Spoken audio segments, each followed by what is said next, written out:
জি বাংলার জনপ্রিয় একটি ধারাবাহিক হলো নিমফুলের মধু।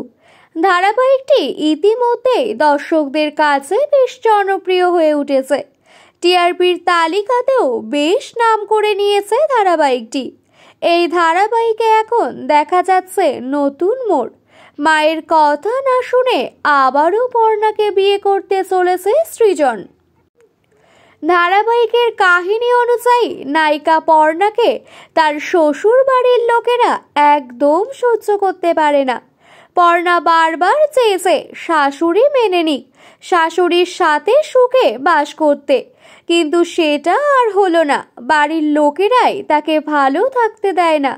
তাই সব সময় তারা চেয়ে এসেছে পর্ণা বাড়ি থেকে বেরিয়ে যাক। তাই পর্ণার সাথে সৃজনের ডিভোর্সের ব্যবস্থা পর্যন্ত করেছে।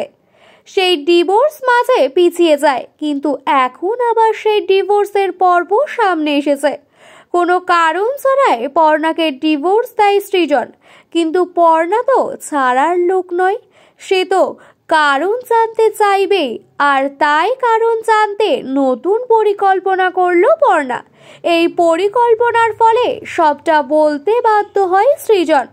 পর্ণা সৃজনকে টাইট দিতে আবার নিজের বিয়ের পরিকল্পনা করে। পর্ণাকে পাত্রপক্ষ দেখতে আসে। পর্ণা বলে, আমার প্রাক্তন স্বামীর মতো যেন না হয়। এই কথায় সৃজন আঘাত পায়। এখনই সে প্রাক্তন হয়ে যাবে। তা সৃজন মেনে নেয় না।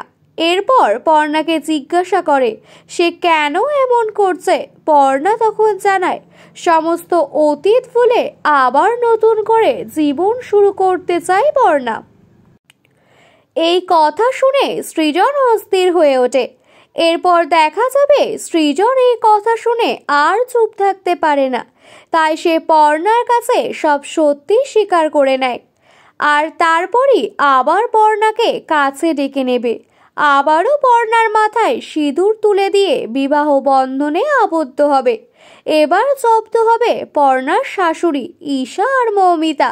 তবে এমনটা দর্শকের ভাবনা। এমন কিছু ধারাবাহিকে হবে কিনা সময়ের সাথেই জানা যাবে।